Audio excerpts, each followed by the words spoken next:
Bonjour, je suis donc Bernard Mauclerc, chef de produits numériques, et je vais d'abord vous présenter, vous introduire ce que c'est que la Numérique One.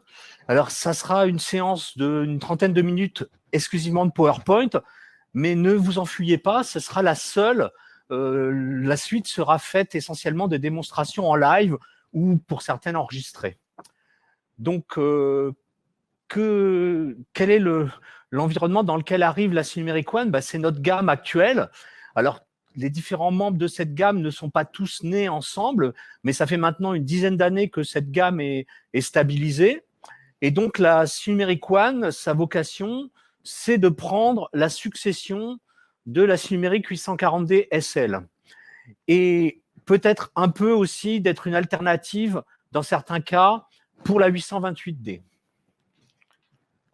Alors, première caractéristique de cette Numérique One, c'est, comme la 840 DSL, d'être un seul système permettant de traiter toutes les technologies, c'est-à-dire toutes les technologies traditionnelles de tournage, fraisage, le mélange de celles-ci, le tour sachant fraiser, la fraiseuse sachant tourner, les technologies émergentes, comme la fabrication additive aujourd'hui ou le pilotage de robots par commande numérique. Et puis, surtout, toutes les technologies qui pourront arriver demain et que je ne soupçonne pas encore. Donc, la forme de cette commande numérique, pour le bas de l'écran, en fait, on retrouve le système de NCU qu'on a pour la 840 DSL avec la même répartition d'une petite, d'une moyenne et d'une grande. Si on s'intéresse à la droite de l'écran, eh bien, la moyenne et la grande, les NCU qu'on nomme 1750 et 1760, au premier coup d'œil, on ne voit pas beaucoup la différence avec les 840 DSL. Il y en a des différences, on va les voir un peu plus loin, mais effectivement, c'est très similaire. Là où il y a quelque chose de différent, c'est la petite. Alors, il y a la libération, comme Cyril l'a dit, qui est intervenue il y a quelques semaines, mais il y a encore un membre de la famille qui ne sera pas disponible tout de suite, c'est la petite, la 1740, qui ne sera disponible qu'en octobre. Donc, elle a un format plus compact, le format des CU 320, tout simplement, mais en dehors de ça, elle a les mêmes capacités qu'une 710, par exemple. La vraie nouveauté, et c'est en cela qu'il y a une possibilité d'alternative à la 828D avec la Numérique One, c'est la disponibilité de formules PPU, c'est-à-dire système compact tout en un, avec la commande numérique intégrée, associée au pupitre. Donc, regardons justement cet équipement qui est vraiment nouveau par rapport à ce qu'on connaissait en 840 DSL.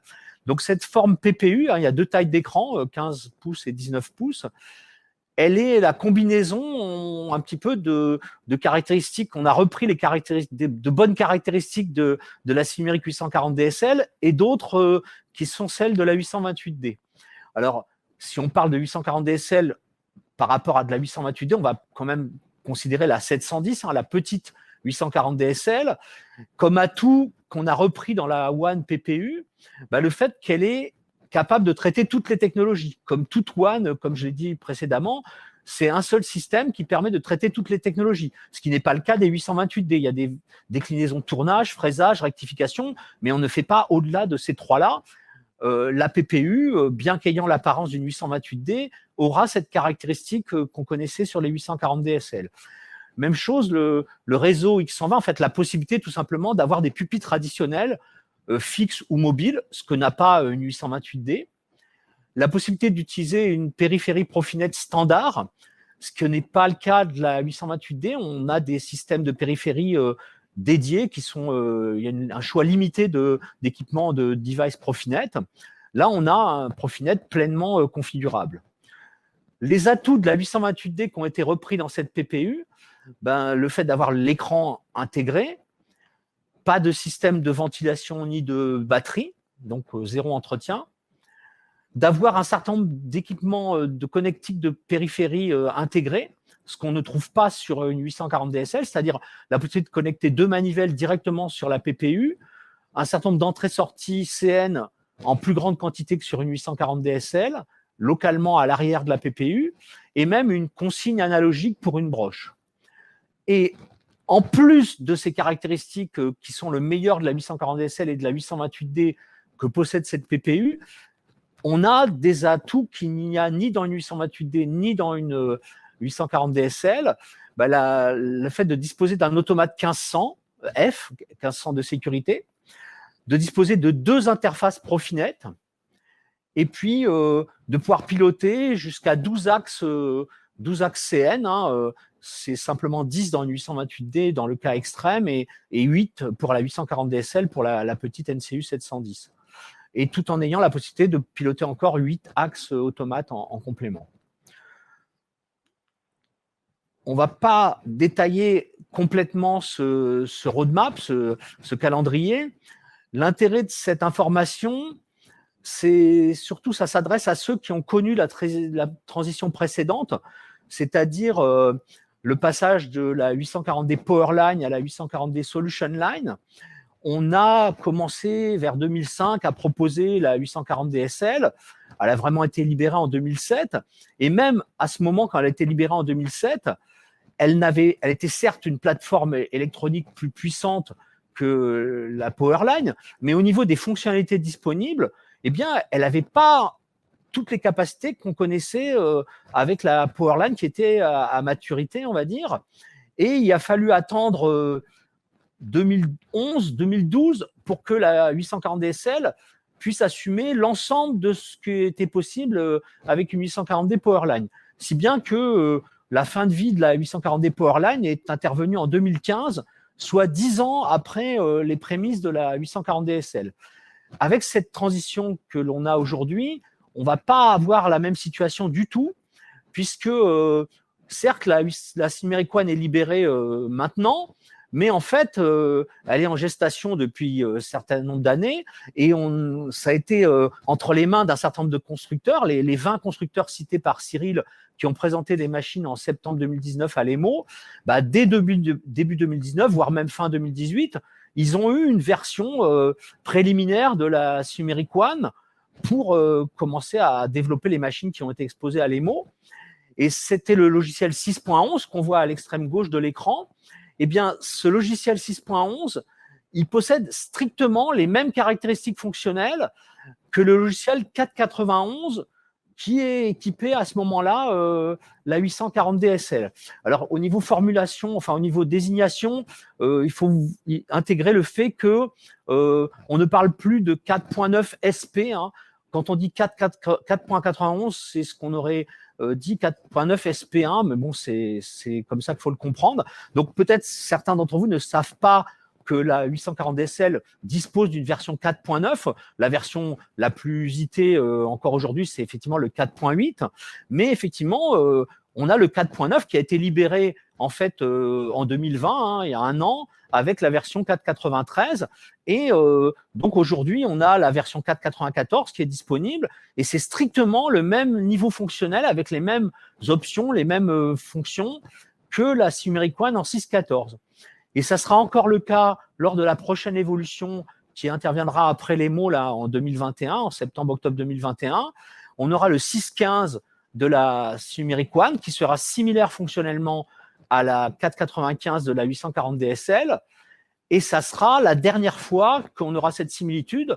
Ensuite, on arrêtera de proposer des développements sur la 840 DSL et la Chimeric One prendra son envol. Mais en partant d'un niveau similaire à celui de la 840 DSL. Donc, la transition devrait pouvoir être beaucoup plus rapide que ce qu'on a connu il y a donc 20 ans maintenant, ou presque, lorsqu'on est passé de la SL de la Powerline à la SL.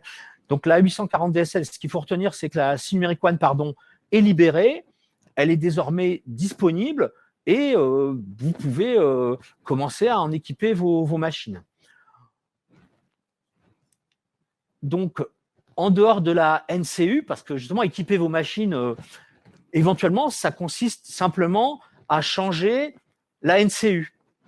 Parce que les pupitres que l'on utilisera avec la Chimeric One, que l'on utilise déjà avec la Chimeric One, il y a une nouvelle gamme de pupitres que l'on voit ici, qui vous sera présentée juste après moi par mon collègue François Chevalier, cette nouvelle gamme de pupitres, elle arrive de manière concomitante avec la Numeric One, mais elle est disponible aussi pour les 840 DSL qui sont en soft 4.9. Au niveau des variateurs, il n'y a absolument aucune évolution. On n'a pas d'évolution des systèmes Synamics S120 et le CU320 intégré à la Numeric One est exactement le même que celui de la 840 DSL. Et puis les moteurs, pareil, on utilise strictement la même gamme de moteurs. Donc, pour revenir à ma migration, si j'ai aujourd'hui une machine qui est conçue pour la 840 DSL, éventuellement, en ne changeant que la NCU, je peux passer à Numeric One. Il n'y aura même pas de recablage à faire puisqu'on verra que les connecteurs sont similaires. Donc, au niveau des fonctions qui ne sont pas le propre de la Numeric One, encore une fois, 6.14, on a la même chose en 4.94. On a un certain nombre de fonctions optionnelles nouvelles qui sont là pour améliorer les performances ou la précision ou l'ergonomie d'utilisation de certaines fonctions ou apporter de nouvelles possibilités technologiques. Je ne vais pas le développer maintenant. C'est François Chevalier qui animera par la suite un module dédié aux nouvelles possibilités en technologie. Donc, en résumé, pour cette introduction Numeric One, on a un système plus performant avec un système de processeur de dernière technologie. Alors, on verra un peu juste après en quoi ça se traduit du point de vue des augmentations de performance. On a un système qui permet plus de productivité grâce justement à ces nouvelles fonctions que j'évoquais juste avant. On a un système de mise en œuvre de la sécurité opérateur, sécurité des intervenants qui est uniforme avec le monde cinématique. Donc, ce qu'on appelle le Safety Plus. Alors, certains d'entre vous l'ont pratiqué déjà en 840 DSL. En 840 DSL, on a encore le choix du Safety historique de la Numeric qu'on avait en Powerline ou de cette nouvelle forme Safety Plus. Eh bien, dans la Numeric One, c'est la seule façon de mettre en œuvre la sécurité. J'en profite pour revenir sur mon histoire de migration. En fait, le plus gros effort de migration, c'est pas de migrer de la Numeric 840 DSL à la Numeric One, c'est finalement de migrer de la 840 DSL avec Seamatic Manager et le safety traditionnel SPL vers la 840 DSL avec TIA Portal et avec le Safety Plus. C'est des choses qu'on peut faire déjà depuis le Soft 4.8, c'est-à-dire depuis 2-3 ans. Donc, ceux d'entre vous qui ont déjà franchi ce pas n'auront aucune difficulté à migrer maintenant vers la Numeric One qui a, de ce point de vue-là, un grand nombre de similitudes. Enfin, en termes de sécurité au sens cybersécurité, on est aussi au dernier standard dans ce domaine. On en reparlera avec le module suivant. Alors, le module suivant, on ne change pas d'intervenant, c'est toujours moi. Et là, il s'agit de rentrer un petit peu plus dans les détails sur qu'est-ce qui change, en fait, avec cette Numeric One par rapport à ce qu'on connaît bien de la 840 DSL. Donc, commençons par les NCU, puisque c'est ce qu'on connaît le mieux. Il n'y avait que ça dans la Numeric 840 DSL, il n'y avait que des NCU.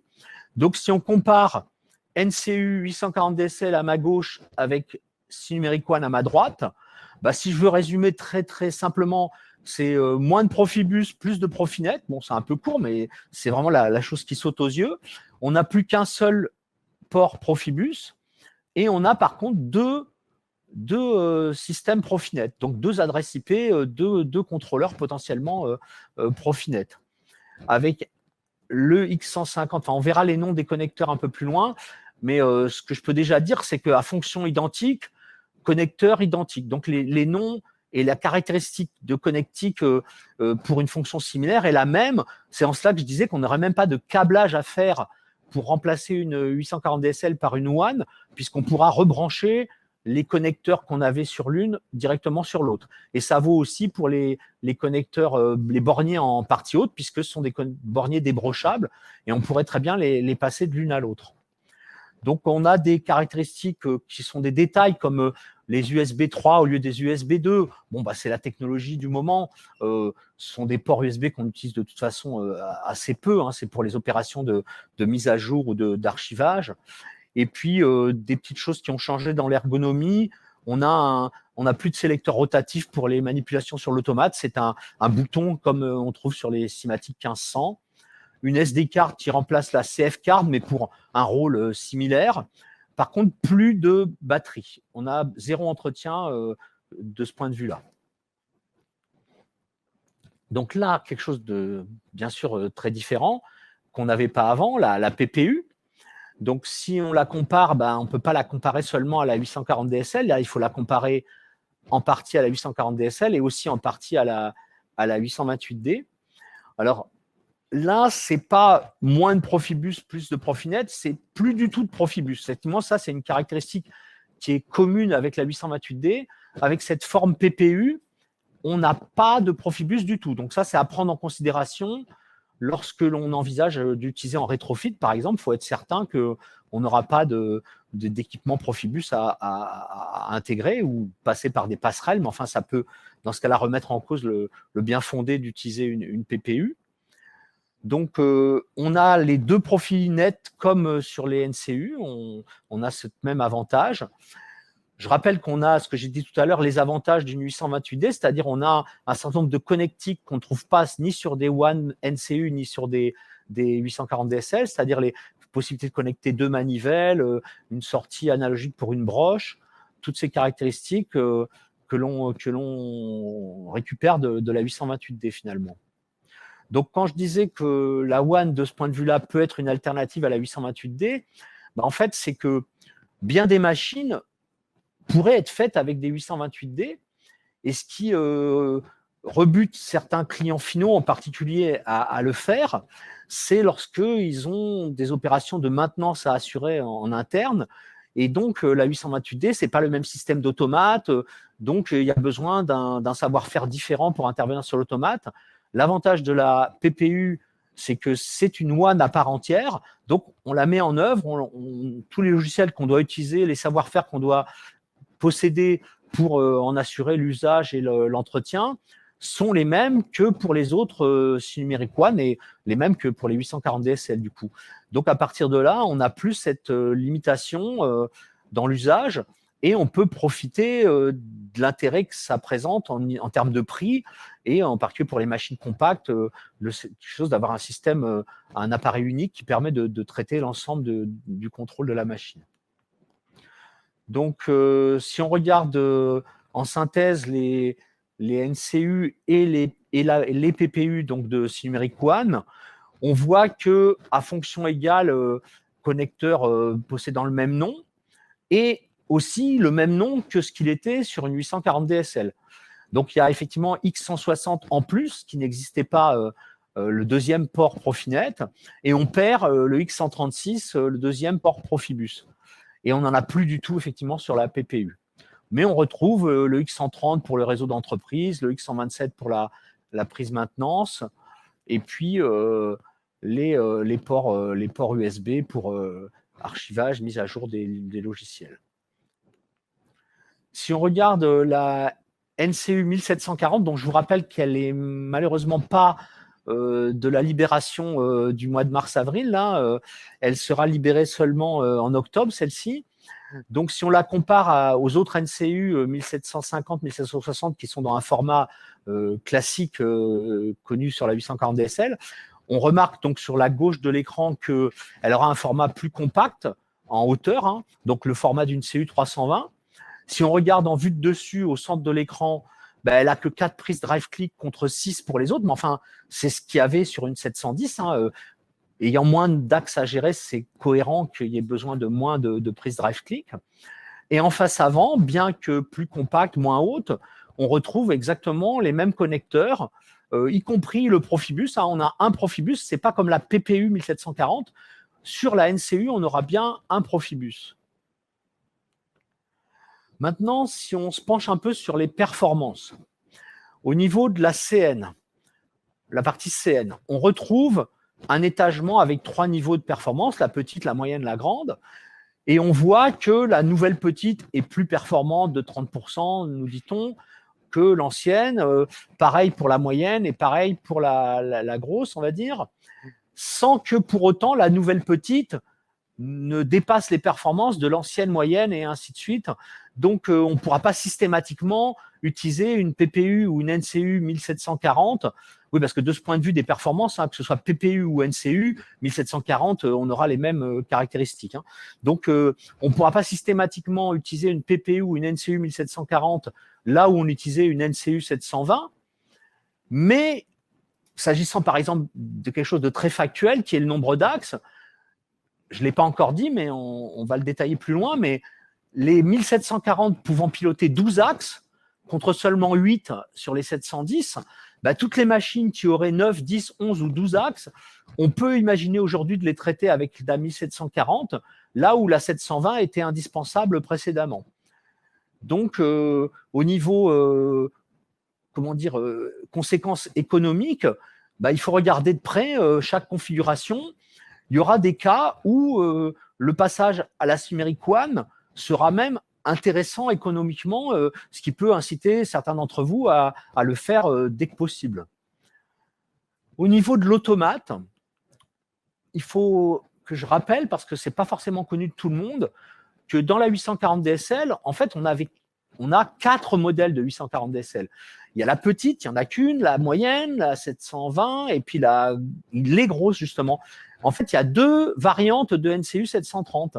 Il y en a une qui est équipée d'un automate 317 F, le même que sur la 720 ou la 710. Donc, c'est le petit pavé gris foncé que vous voyez, la performance minimum dans cette photo-là.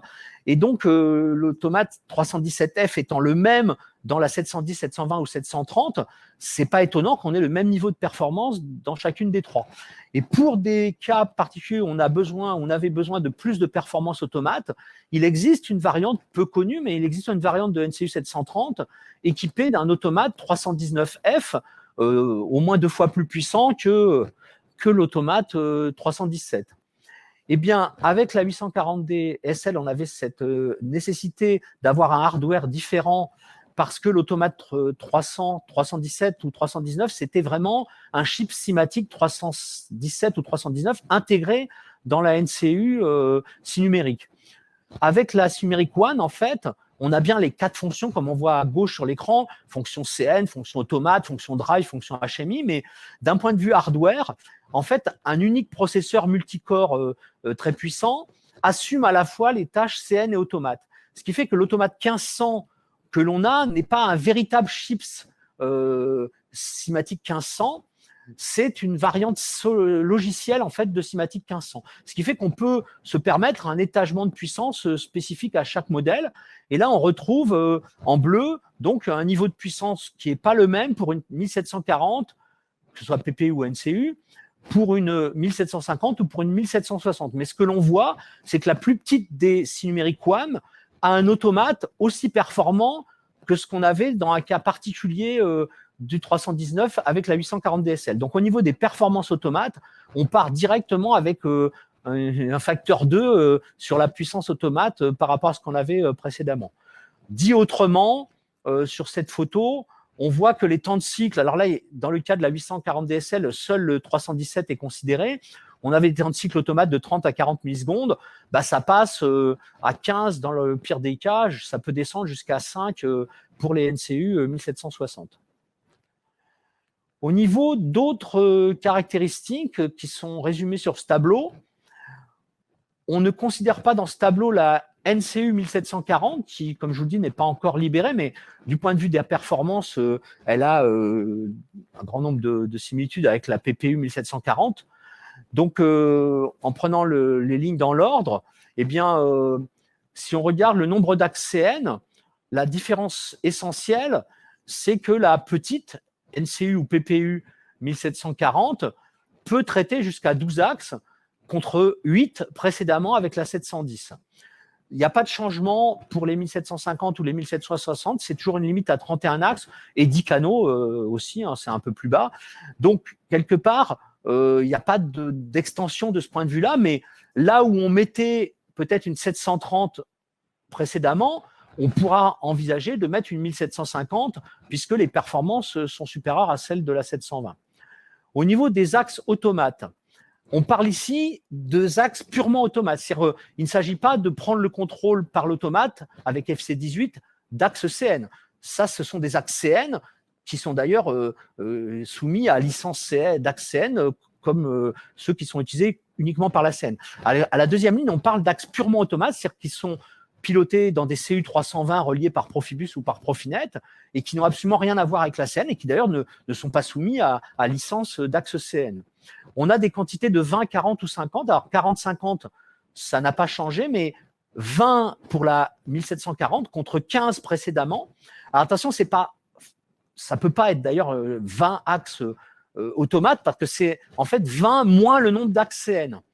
Donc, précédemment, c'était 15 axes au total sur une 710, moins les 8 axes CN éventuellement, donc maximum 7 axes.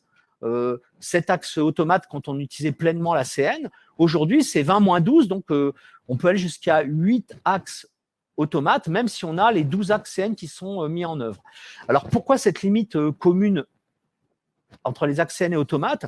C'est que ces axes, effectivement, ce sont des axes purement automates du point de vue de leur usage, mais du point de vue de leur mise en œuvre, ils sont pris en charge par Synumérique Operette pour leur mise en service, pour l'archivage, etc. Et les outils de Synumérique Operette assumant ces fonctions-là sont limités à 20, 40 ou 50, tout genre confondu, des axes S120 qui soient utilisés automates ou purement CN. La troisième ligne, c'est quelque chose de complètement spécifique au Synumérique One. Les deux premières lignes, mis à part les quantités qui ont éventuellement changé, on avait déjà ce genre d'axe CN et automate dans des 840 DSL. La troisième ligne, c'est quelque chose qui n'existait pas en 840 DSL parce que c'est une caractéristique du cinématique 1500, c'est-à-dire qu'on peut gérer des axes avec des objets technologiques, des axes motion control, 2, 3 ou 4 selon la NCU considérée. Alors, ça fait apparaître justement que le 1500 que l'on a dans ces Synumérique One n'est pas strictement un 1500 de la gamme Symatic hardware.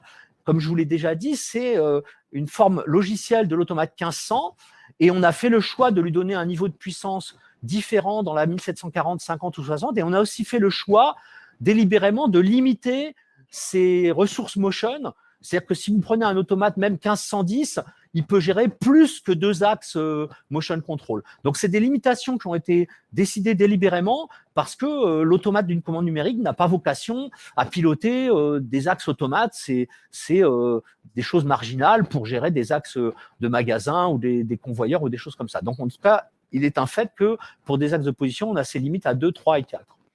Le nombre de canaux, ça n'a pas changé. 4 sur les petites, 10 pour les autres.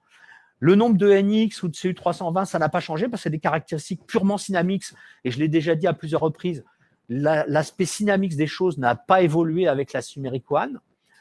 Les ports DriveClick, c'est du même acabit du coup. Le nombre de ports Ethernet, en fait, on fait l'amalgame avec Ethernet Profinet. Donc, effectivement, on a 3 ports purement Ethernet avec le X120, 130, 127. Et puis, on a en plus les ports Profinet DP, on n'en a plus sur les PPU, mais elle n'est pas dans la photo de famille, mais la NCU 1740, on aura quand même un comme les grosses. Ensuite, le nombre d'entrées-sorties, c'est ce qui fait la particularité de la PPU, elle en a plus que les autres. Pour le reste, c'est similaire à ce qu'on avait sur les 840 DSL. Et puis, au niveau mémoire, on peut monter jusqu'à 28 mégas avec 10 mégas de base, c'est la même chose que les 840 DSL. On peut monter jusqu'à 28 mégas contre seulement 24 précédemment. Mais objectivement, ce genre d'option est très peu usité puisqu'on sait que la fonction EES permet avantageusement d'avoir une quantité illimitée de mémoire. Et on verra dans le module techno qu'il y a de nouvelles options pour ça avec la Synumérique One. Donc l'automate, on peut aussi augmenter la mémoire, mais il y en a déjà beaucoup plus de base. 1500 oblige. Au niveau de l'usage qu'on va faire des ports, c'est le même, si ce n'est qu'on a donc un Profinet en plus. Donc, on peut imaginer d'avoir un Profinet pour le bus de terrain et un Profinet pour de la communication, éventuellement sécurisée via des systèmes genre Scalance. Alors, au niveau OPC-UA, on retrouve le serveur OPC-UA de la partie SI numérique. Alors là, il y a écrit Linux, ça c'est un cas particulier lorsqu'on a le SI numérique Operate dans la NCU. Ça pourrait être aussi Windows. Ce qu'il faut retenir, c'est le serveur SI numérique Operate SI numérique au PCUA. C'est quelque chose qui est intégré dans la partie HMI. Donc, c'est le même que dans le 840 DSL. L'avantage, c'est qu'il permet d'accéder à toutes les données, automate, CN, drive. L'inconvénient, c'est que c'est un niveau de performance qui est celui du rythme HMI. Avec la WAN, on bénéficie de la possibilité d'avoir, comme dans tout 1500, un serveur et ou un client au PCUA. Alors, l'inconvénient, c'est que ça n'accédera qu'à des données automates. L'avantage, c'est que ça peut le faire avec les performances de ce qu'on connaît dans le 1500, particulièrement les fonctions registered rewrite, qui permettent d'accéder à des grandes quantités de données en quelques millisecondes.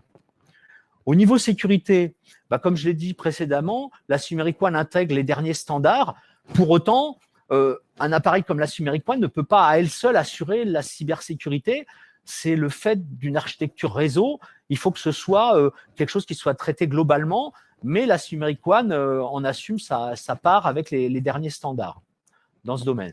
Au-delà de la cybersécurité pure, dans le domaine de la sécurité, on peut aussi prendre en considération la possibilité de crypter des cycles constructeurs machines CN ou des blocs automates. Donc ça, c'est plutôt la protection du savoir-faire.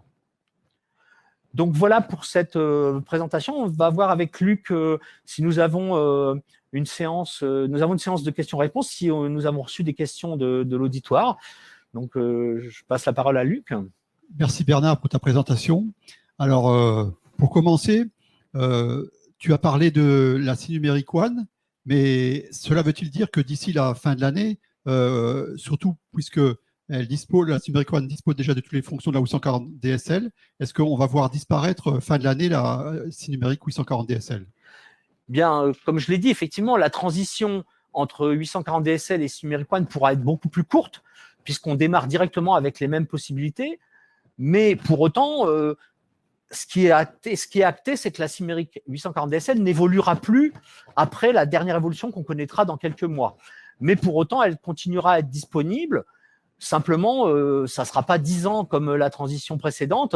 Il n'y a pas de date définitive, mais maximum 2025, peut-être même ça sera avant. Ça dépendra aussi de votre vitesse à migrer vers la Numeric One. Quand il n'y aura plus de demande, on l'arrêtera, la 840 DSL, mais maximum, de toute façon, 2025. Et ça, pour une bonne raison, c'est qu'on a cet automate Simatic 300 physique à l'intérieur qui ne va plus être produit dans le monde Simatic. Alors, pour ceux qui s'inquiéteraient de la transition suivante dans 20 ans ou 30 ans, on n'aura pas le même problème, du coup, avec la Numeric One, puisque le 1500, c'est un 1500 logiciel. Alors, une nouveauté également avec la Numeric One, c'est l'arrivée des PPU. Qui dit PPU, on pense évidemment, comme tu l'as dit, au 828D. Cela veut-il dire également que la 828D va disparaître? Alors, quand je l'ai dit dans l'introduction, l'entrée en scène des 3 produits de la gamme actuelle n'était pas simultanée. La 828D, elle est née seulement en 2010. Il n'est pas question de l'arrêter tout de suite, parce que même si on a vu que la One pouvait en partie être une alternative, les caractéristiques spécifiques de la 828D sont prises. Le fait qu'elle ait pas d'automate 1500, pas de TIA Portal, ça peut être vu comme un handicap pour certains, ça peut être vu comme un atout pour d'autres. Donc, il y a un marché tout à fait pertinent pour la 828D et elle n'est pas limitée par cette contrainte de production du Simatic 300 puisqu'elle n'a pas de chipset Simatic dans son sein. Donc, là, il n'y a pas de planning pour la 828D. Elle s'arrêtera un jour, bien sûr, mais bien au-delà de 2025. Ensuite, un nouveau point aussi de la Numeric One que tu as cité, c'est l'absence de batterie. Est-ce que l'absence de batterie, ça veut dire un autre principe de sauvegarde que celui de la 840 DSL? La 840 DSL, il y avait déjà un mécanisme parce qu'il n'y a pas de véritable RAM sur une 840 DSL, donc il y avait déjà un mécanisme de backup à la mise hors tension sur la compact flash. On retrouve le même genre de mécanisme avec cette fois-ci une SD card. D'accord. Encore un point. On a aussi, surtout dans le domaine de l'automobile, on a imposé l'IHM qui s'appelle HMI Pro, d'ailleurs qui a été copié par certains de nos concurrents. Est-ce qu'on pourra utiliser HMI Pro sur la Numeric One?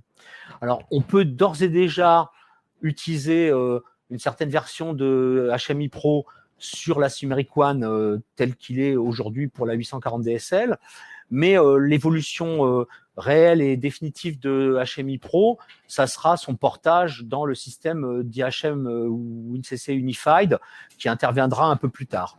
Mais dès aujourd'hui, on peut effectivement utiliser la toute dernière formule de HMI Pro qu'on connaît pour la 840 DSL. Voilà, c'est terminé pour la liste de questions pour cette présentation. D'accord, alors nous allons maintenant passer le relais à François Chevalier qui va vous faire une présentation et démonstration des nouveaux systèmes HMI que vous avez pu apercevoir tout à l'heure.